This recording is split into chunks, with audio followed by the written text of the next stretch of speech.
Welcome student, स्वागत है आपका मेरे चैनल पर। आज हम गुजरात बोर्ड क्लास 10 कंप्यूटर उसका यहाँ पे लेसन है 10 इंट्रोडक्शन टू सी लैंग्वेज, उसके बारे में डिस्कशन करेंगे। ओके, तो डायरेक्टली ये वीडियो स्टार्ट करते हैं।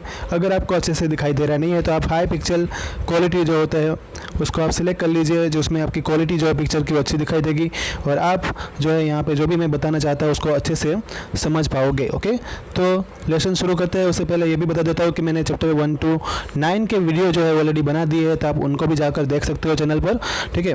और उसका प्लेलिस्ट भी बना हुआ है जिससे आपको ढूंढने में जो है वो इजी हो जाएगा। ओके, तो लेट्स स्टार्ट। तो इंट्रोडक्शन टू सी लैंग्वेज में पहली स्लाइड आ रही है प्रोग्रामिंग लैंग्वेज। प्रोग्रामिंग लैंग्वेज में बात करें तो फ्लो चार्ट और एल्गोरिदम जो होता है that forms the basic solution of any problem. मतलब ये ऐसा एक फॉर्म बनाते हैं जिससे कोई प्रॉब्लम का हम सॉल्यूशन निकाल सकते हैं।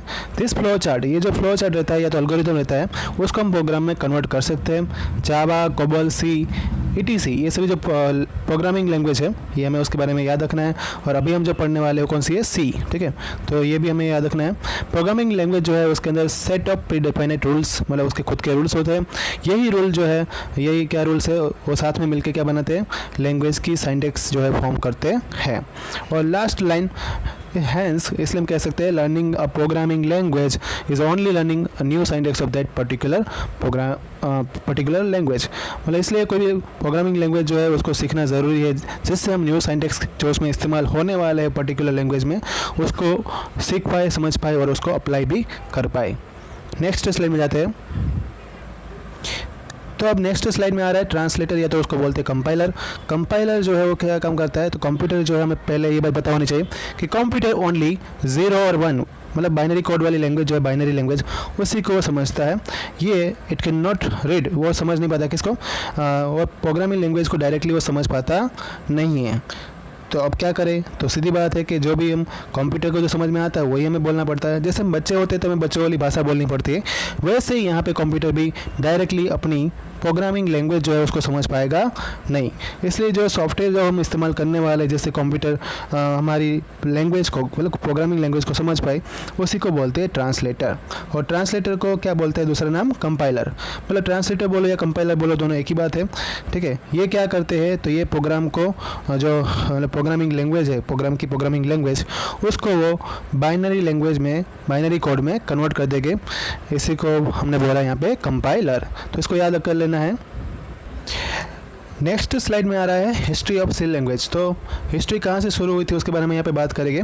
तो सी की जो ओरिजिन है, मतलब जो स्टार्टिंग पॉइंट है, अगर हम बात करते हैं तो हम भूतकाल मतलब जाते हैं तो पास्ट में 1972 में ये जो है देखने को मिलता है उसका इतिहास, तब से शुरू हुआ था। बेल लेबोरेटरी जो है जो इंग्लैंड में आई हुई है, ठीक है, वहाँ पे डेनिस एम रिचिस ने उसको डेवलप किया था, ठीक है। सी लैंग्वेज जो है वो किसका बेसिक फॉर्म है, it is derived from the BCPL, मतलब कि बेसिक कंबाइंड प्रोग्रामिंग लैंग्वेज, उसमें से उसको बनाया गया है। इसका मेन एम यही था कि हम रोबस्ट सिस्टम को डेवलप कर पाए। कौन सी सिस्टम, रोबस्ट सिस्टम। और दूसरा उसमें दिया है कि जो रोबस्ट सिस्टम है उसके साथ साथ ये जो लैंग्वेज जो थी वो पॉपुलर बनती गई और प्रोग्रामिंग करने में इसका इस्तेमाल प्रोग्रामर्स करते गए, मतलब प्रोग्रामर इस भाषा को ज़्यादा ही डेवलप करते गए। और सॉफ्टवेयर में भी यही वाली लैंग्वेज को क्या करते गए, कंपाइल करते गए। इसलिए फिर प्रोग्राम बनते गए, प्रोग्राम रन हुआ, एग्जीक्यूट हुआ और उसका आउटपुट भी मिलने लगा। सी को जो है स्टैंडर्डाइज किया गया था 1989 में। किसके द्वारा किया गया था, तो American national standard institute ANSI, ठीक है, ANSI, ठीक है, इसके द्वारा हमें याद रखना है। और उसके बाद जो है ये फेमस हो गई और देन हम कह सकते हैं कि उसको क्या बोला गया, ANSI C। तो यहाँ पे कोई भी टाइप की जो अलग अलग दूसरी ऑपरेटिंग सिस्टम जो रहती है या कंपाइलर जो रहता है वो सी लैंग्वेज को सपोर्ट करते हैं। सी एक स्ट्रक्चर लैंग्वेज भी है और इट इज़ ये जो है प्रोग्राम को ये हमें ये भी अलाउ करती है कि जिससे कोई भी प्रोग्राम है उसको हम छोटे छोटे पार्ट में डिवाइड कर पाए उसके फंक्शन को समझने के लिए। तो ये प्रोग्राम में ये भी हम कर सकते हैं जब हम सी में प्रोग्रामिंग करते हैं तब। तो बहुत ही इम्पोर्टेंट लैंग्वेज है कंप्यूटर स्कोप में, कंप्यूटर इंजीनियरिंग में, ठीक है, कंप्यूटर के रीजन में आगे बढ़ने के लिए। और ज़्यादा जानकारी लेते हैं, यहाँ पे फंक्शन जो एक बार क्रिएट होते हैं तो उसको हम रीयूजेबल, मतलब फिर से भी इस्तेमाल कर सकते हैं, कॉपी पेस्ट कर सकते हैं, सीधी बात है। सी प्रोग्राम जब जनरेट होती है तो उसमें जो है प्रोग्रामर को बहुत सारी सेट मतलब जो सिस्टम का अंदर जितने भी सिंटैक्स थे उसका इस्तेमाल करके वो सेट बना लेता है, प्रोग्रामिंग तैयार कर लेता है, जो पर्टिकुलर उसका अप्रोच रहता है जिससे कोई भी प्रॉब्लम है वो सॉल्व कर सकता है और प्रोग्राम जो है वो इजीली जो है लिख पाता है। ठीक है, दूसरा है कि सी प्रोग्राम जो है उसको हम पोर्ट करना पड़ता है मशीन के अंदर, जिससे कोई भी ऑपरेटिंग सिस्टम है उसके अंदर पहले तो उसको पोर्ट करना पड़ेगा और कंपाइलर में वो कुछ ज़्यादा मॉडिफिकेशन करने की ज़रूरत नहीं होती है, डायरेक्टली वो पोर्ट हो जाता है। ठीक है, मतलब एग्जीक्यूट वो कर लेता है कंपाइलर। सी लैंग्वेज जो इसको हम पोर्टेबल लैंग्वेज भी कहते हैं। पोर्टेबल लैंग्वेज क्यों कहते हैं? क्योंकि डायरेक्टली वो पोर्ट हो जाती है, अलग अलग मशीन में पोर्ट हो जाती है, अलग अलग कंपाइलर में पोर्ट हो जाती है, ऑपरेटिंग सिस्टम में भी ये पोर्ट हो जाती है, इसलिए इसको एक पोर्टेबल लैंग्वेज भी कहते हैं। नेक्स्ट स्लाइड में आ रहा है यहाँ पे प्रोग्राम और इट्स मतलब उसकी कैरेक्टरिस्टिक्स जो रहती है वो उसके बारे में यहाँ पे बात करेंगे। तो जो यहाँ पे मेन जो चीज़ बन रही है यहाँ पे वो क्या है कि जो set of processes and clear the instruction given to the computer for performing predefined task. ठीक है, जितने भी हम यहाँ पे कोई भी ऑपरेशन परफॉर्म करना है उसके लिए जो इंस्ट्रक्शन कंप्यूटर को देने पड़ते हैं, जो प्री डिफाइंड मतलब पहले तैयार करने पड़ते हैं, उसी को बोलते हैं प्रोग्राम। दूसरा है कि प्रोग्रामिंग क्या होती है, तो जैसे अब ये प्रोसेस हम करने वाले इंस्ट्रक्शन देने की जो प्रोसेस रहती है, ठीक है, उसके लिए जो हमने लैंग्वेज सिलेक्ट की हुई है, लैंग्वेज कोई भी हो सकती है, लैंग्वेज अलग अलग होती है, तो ये जो प्रोसेस रहती है लिखने की उसी को बोलते हैं प्रोग्रामिंग। ठीक है, तो प्रोग्रामिंग हमने समझा। फिर नेक्स्ट हम बात करते हैं गुड प्रोग्राम क्या होता है। तो उसके अंदर बहुत 5 कैरेक्टरिस्टिक्स यहाँ पे दी हुई है। पहली कैरेक्टरिस्टिक्स है प्रोग्राम जो है वो हमेशा डिफाइंड नंबर ऑफ स्टेप्स, उसके जो स्टेप्स होते हैं हमेशा फिक्स होने चाहिए, ज़्यादा लंबा जो उसका प्रोग्राम नहीं बनना चाहिए, फिक्स स्टेप्स में प्रोग्राम ख़त्म हो जाना चाहिए। फिर नेक्स्ट है instruction of the program must be precisely defined. तो दूसरा जो यहाँ पे प्रोग्राम में जो उसके इंस्ट्रक्शन रहते हैं वो पहले डिफाइन होने चाहिए, मतलब उसमें वेरिएबल डिक्लेरेशन जो होता है, टर्मिनेटेड डिक्लेरेशन जो होता है वो हमें क्लियर यहाँ पे बताना पड़ेगा। It should not have multiple meaning, उसके मीनिंग जो है ज़्यादा निकलना नहीं चाहिए, एक पर्टिकुलर मीनिंग होना चाहिए। सभी इंस्ट्रक्शन जो है वो इफेक्टिव होने चाहिए। फिर नेक्स्ट है प्रोग्राम में टेक 0 और मोर इनपुट। प्रोग्राम जो है उसके अंदर ज़्यादा इनपुट हो सकते हैं, 0 इनपुट भी हो सकता है। प्रोग्रामर में प्रोड्यूस 1 और मोर आउटपुट। तो प्रोग्रामर जो है यहाँ पे एक या एक से ज़्यादा आउटपुट प्रोड्यूस कर सकता है। ठीक है, ऐसा ही नहीं कि एक आउटपुट प्रोड्यूस कर दिया मतलब वहाँ पे लैंग्वेज ख़त्म हो गई, वो एक से ज़्यादा आउटपुट भी हो सकते हैं। नेक्स्ट यहाँ पे आ रहा है स्ट्रक्चर ऑफ सी प्रोग्राम। तो पहले तो ऑप्शनल सेक्शन आता है जिसका ज़रूरी नहीं कि हम इस्तेमाल करें, documentation, symbolic constant, definition, file include section, global variable declaration, ये सभी हमें पहले डिक्लेयर कर देना पड़ेगा, लेकिन ये ऑप्शनल सेक्शन है, इसको ज़रूरत हमेशा नहीं होती है। दूसरा है कंपलसरी सेक्शन। तो इसमें हम बात करते हैं वो मेन जो रहता है डिक्लेरेशन सभी वेरिएबल का देना पड़ता है, स्टेटमेंट उसमें हम जो है डालते हैं। ठीक है, जो जिस डायरेक्शन में प्रोग्राम रन होने वाला है उसके सभी इंस्ट्रक्शन यहाँ पे फॉलो करते हैं। कभी कभी लूप घूमती, कभी कंडीशन, कभी if else condition statement, logical statement. ठीक है, सभी टाइप के स्टेटमेंट हम यहाँ पे एक्सप्रेस करते हैं, कमेंट्स भी इसमें डाल सकते हैं। फिर फंक्शन जो जितने भी रहने वाले हैं वो यूजर डिफाइंड फंक्शन है, उसकी ज़रूरत पड़ती है तो हमें फंक्शन भी यहाँ पे बता सकते हैं। नेक्स्ट इसमें आ रहा है, अब पूरी जो डिटेल में बात करेंगे जो स्ट्रक्चर जो था सी का। पहला उसमें आ रहा है जो मेन है डॉक्यूमेंटेशन के बारे में बात करते हैं। तो ये जो सेक्शन रहता है इसमें कमेंट सेक्शन आता है। ठीक है, कमेंट हम इसमें डाल सकते हैं, कमेंट्स को डालने के लिए यहाँ पे 2 सिंबल दिए उसका इस्तेमाल हम करेंगे। फिर दूसरा जो रहता है कमेंट्स जो है उसको सी कंपाइलर जो प्रोसेस नहीं करता है और उसको छोड़ देता है। ठीक है, एज इट इज़ जैसा है वैसा वो हमें उसको छोड़ देना है, वो आउटपुट में नहीं दिखाई देगा। दूसरा ये जो सेक्शन है डॉक्यूमेंटेशन, उसमें जो प्रोग्राम का पर्पस क्या है, मतलब उसका मेन एम क्या है वो उसमें दिया जाता है, ऑथर कौन है, डेट कौन सी है, कमेंट्स उसमें ऐड कर सकते हैं। ये सेक्शन में ये सब काम हमें करना है। ठीक है, तो ये हमेशा प्रैक्टिकल कब जो है वो कैसे होने वाला है, उसकी डायरेक्शन क्या रहने वाली है, और जो भी इस प्रोग्राम को वापस पढ़ने वाला है पास्ट में, मतलब पीछे जब बाद में ये प्रोग्राम को रीड करेगा तो इसके थ्रू उस प्रोग्राम के बारे में पूरा जानकारी जल्दी से हासिल कर सकता है अगर हमने कमेंट सेक्शन में पूरा एक्सप्लेन किया होगा। तो ये डॉक्यूमेंटेशन जो सेक्शन रहता है वो हमें इस तरह से बाद में समझने के लिए भी काम आता है। लेकिन एक बात याद रखनी है कि इसके ऊपर कंपाइलर जो रहता है वो कमेंट सेक्शन में जो है उसको छोड़ देता है, उसके बाद प्रोसेस करता नहीं है। नेक्स्ट आ रहा है उसमें सिंबॉलिक कांस्टेंट डेफिनेशन। तो सिंबॉलिक कांस्टेंट जो है उसमें याद रखने की उसको डिफाइन करने के लिए हैश वाली साइन इस्तेमाल की गई है। ठीक है, जिससे ये प्री प्रोसेसर डायरेक्टिव है, जिससे क्या होगा ये कंपाइलर को डायरेक्ट करेगा कि आप इस कांस्टेंट की वैल्यू जो है मतलब वेरिएबल की वैल्यू यहाँ पे फिक्स कर दो, ठीक है। और इसका सिंबॉलिक कांस्टेंट जो है वो कैपिटल लेटर में होता है। Generally symbolic constant are define in capital letter.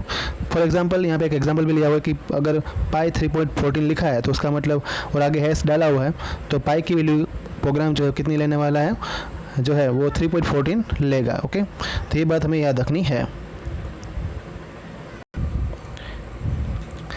Next slide में यहाँ पे आ रहा है फाइल इंक्लूड सेक्शन। तो सी लैंग्वेज जो है उसके अंदर ऑलरेडी जो है लाइब्रेरी आई हुई है, बिल्ट इन लाइब्रेरी है, जिसके अंदर हम क्या फाइंड कर सकते हैं, पावर फाइंड कर सकते हैं, स्क्वायर रूट फाइंड कर सकते हैं, कोई भी नंबर हम डालते हैं उसका। इसको यूज़ करने के लिए हमें जस्ट फाइल के आगे क्या करना होगा, फंक्शन को होल्ड करके फाइल के अंदर जो है .h पीछे लगा देना है। और ये फाइल जो सी के अंदर आई हुई है उसको हम क्या बोलने वाले हैं, हेडर फाइल, ठीक है। हेडर फाइल उसको हम बोलते हैं। और एक्सटेंशन जो उसका रहने वाला है .h रहने वाला है। फिर कोई भी फाइल जो है वो उसका सिंटैक्स हमें अगर बताना है कि ये हेडर फाइल के अंदर से हम लेंगे तो फाइल नेम के पीछे .h लगा देना है। और सी प्रोग्राम जो है हमेशा जो है स्टार्ट जब होता है तो स्टैंडर्ड इनपुट आउटपुट .h मतलब कि stdio.h से शुरू होता है। जैसे कंपाइलर को ये पता चल जाता है कि यहाँ पे जो भी कंटेंट जो है वो ऑलरेडी हेडर फाइल के अंदर है, तो उसी में से वो सिंटैक्स लेना शुरू कर देगा। वो बाहर से कोई वेरिएबल नहीं आया उसका मतलब ही होगा। ग्लोबल वेरिएबल डिक्लेरेशन, अब सीधी बात है कोई प्रोग्रामिंग हम करेंगे तो उसमें दो तरीके के वेरिएबल देखने को मिलते हैं, एक लोकल वेरिएबल और दूसरा रहता है ग्लोबल वेरिएबल। इन दोनों का डिफरेंस समझ लेते हैं। लोकल वेरिएबल जो है ये सभी फंक्शन के साथ काम नहीं करते, और ग्लोबल वेरिएबल जो है वो सभी फंक्शन के अंदर हम अप्लाई कर सकते हैं, ठीक है। लोकल वेरिएबल को आगे डिफाइन करना ज़रूरी नहीं होता है, लेकिन ग्लोबल वेरिएबल को हमें डिफाइन करना पड़ता है। जो यहाँ पे सी जो है, अगर हमें लोकल वेरिएबल के साथ डील करना है तो हमें लोकल वेरिएबल को कर्ली ब्रैकेट के अंदर जो है दिखाना पड़ेगा, जिससे कंप्यूटर जो है वो सी जो है उसको मतलब कंपाइलर उसको जल्दी से समझ जाएगा कि ये कर्ली ब्रैकेट में जो लिखा है वो कौन सा वेरिएबल है, लोकल वेरिएबल है। और जो कर्ली ब्रैकेट में हम नहीं लिखेंगे उसको पहले डिफाइन करना पड़ेगा, तो उसको हम बोलेंगे ग्लोबल वेरिएबल। ग्लोबल वेरिएबल सभी फंक्शन के साथ काम कर सकते हैं। नेक्स्ट स्लाइड में आ रहे हैं यहाँ पे मेन जो है यहाँ पे क्या प्रोवाइड करेगा, तो जो सी प्रोग्राम जो है कंपाइलिंग करने के बाद उसको एग्जीक्यूशन करना शुरू करेगा, वो मेन से शुरू होता है, ठीक है। मेन के अंदर जितनी भी चीज़ें हम लिखने वाले उसी को एग्जीक्यूट वो करेगा। तो कंट्रोल जो रहता है सी प्रोग्राम का वो सबसे पहले मेन से ट्रांसफ़र होना शुरू होता है, और in the rest of the program rest of the operation are carried out. उसके बाद सभी ऑपरेशन जो है वो उसको बाद में कंसीडर किया जाता है। यूज़र डिफाइन फंक्शन क्या होते हैं उसके बारे में बात करते हैं। तो एक सी जो है एक स्ट्रक्चरल लैंग्वेज है। इसका मतलब ये है कि उसमें एक प्रोग्राम जैसे है उसको हम दो पार्ट में डिवाइड कर सकते हैं, उससे ज़्यादा पार्ट में डिवाइड कर सकते हैं, ठीक है। जैसे छोटे छोटे स्मॉल पार्ट में हम डिवाइड कर सकते हैं। तो ये सभी पार्ट को डिफाइन करने के लिए हम फंक्शंस का इस्तेमाल करते हैं। ये फंक्शंस जितने भी है वो प्रोग्रामर लिखता है और उनका सेक्शन डिफाइन वही करता है। तो ये सभी उसी को यूज़र के द्वारा सब कुछ काम हो रहा है, इसलिए उसको क्या बोला गया, यूज़र डिफाइन फंक्शन। अब हम इसमें बात करेंगे अभी तक जो हमने समझा पॉइंट्स टू रिमेंबर, क्या क्या हमें पॉइंट याद रखने हैं। तो पहला पॉइंट इसमें आ रहा है कि हेडर फाइल जो है उसको मेन से पहले हमें जो है डिक्लेयर करना पड़ेगा, डिफाइन करना पड़ेगा। फिर नेक्स्ट आ रहा है उसमें सी प्रोग्राम जो है उसके अंदर मेन होना ज़रूरी है। फिर तीसरा आ रहा है सी प्रोग्राम जो है स्टार्ट होता है वो कैसे चालू होता है, from the opening curly bracket after main के बाद कर्ली ब्रैकेट से ही। कर्ली ब्रैकेट कैसा होता है, ऐसा होता है, याद रखना। ये कर्ली ब्रैकेट में पूरा प्रोग्राम हमें लिखना है। Closing curly bracket indicate that end of the program. जैसे कर्ली ब्रैकेट खत्म हो जाएगा तो उसका मतलब ये होगा कि वहाँ पे सी प्रोग्रामिंग खत्म हो गई।